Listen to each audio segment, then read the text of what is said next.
नमस्कार, स्वागत है मेरा चैनल में। अगर जरन को जिस प्लेटफॉर्म पे आप देख रहे हैं वहाँ पे ज्वाइन कर लीजिएगा।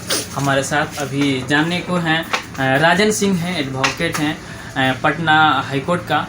और हम आज बात करेंगे, खास मुद्दा है कि बिहार में जो है जाति जनगणना सर्वे हो रहा है, यानी कि आज से स्टार्ट है।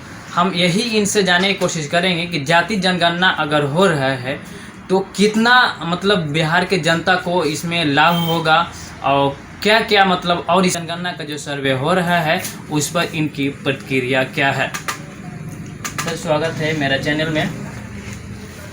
धन्यवाद रोशन जी।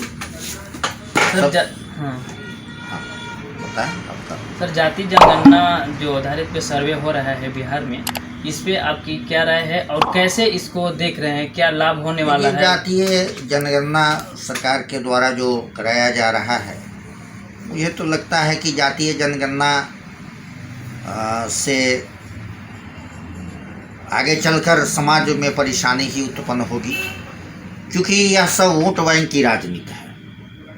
मेरा कहना है कि हर एक तबका, हर एक वर्ग के लोगों में आज गरीबी है, हर एक वर्ग के लोगों में आज बेरोजगारी है, तरह तरह की समस्याएं हैं, आर्थिक हो, शारीरिक हो, मानसिक हो, हर एक तरह की समस्याओं से सभी वर्ग के लोग आज परेशान हैं।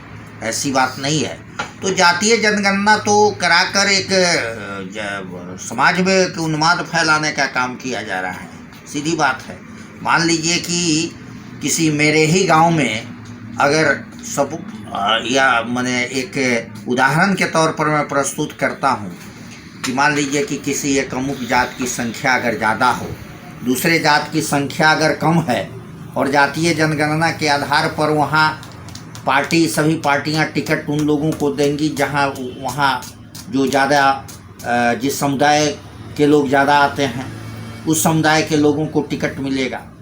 जो शुरू से समर्पित कार्य करता रहे हैं उन लोगों की अनदेखी होगी, अगर राजनीतिक तौर पर देखा जाए तो।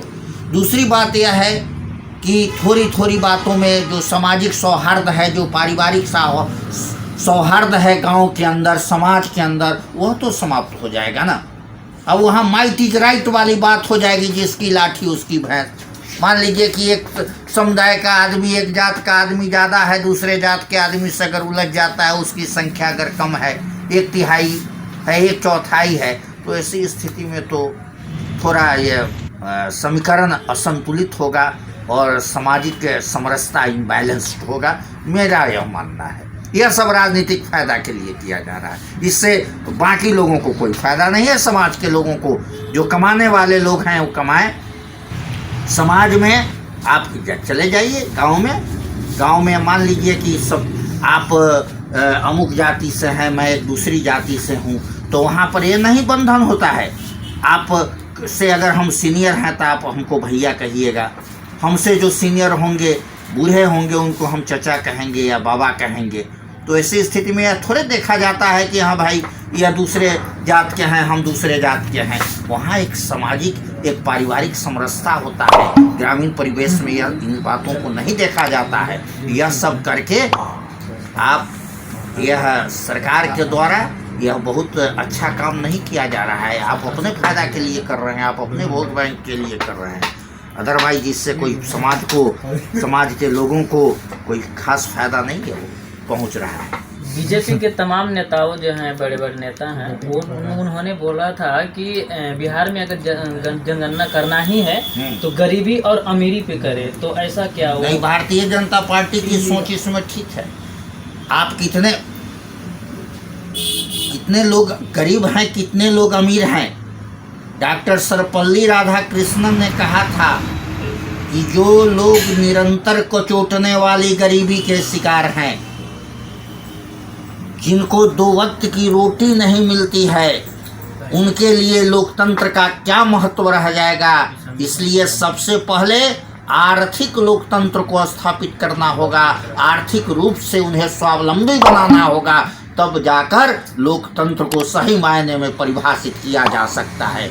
अदरवाइज हमारे पेट में भूख है, हम 2 वक्त की रोटी के लिए, 2 जून रोटी के लिए मोहताज हैं। वैसी स्थिति में हम लोकतंत्र को परिभाषित नहीं कर सकते हैं और लोकतंत्र की महत्ता को हम स्थापित नहीं रख सकते हैं।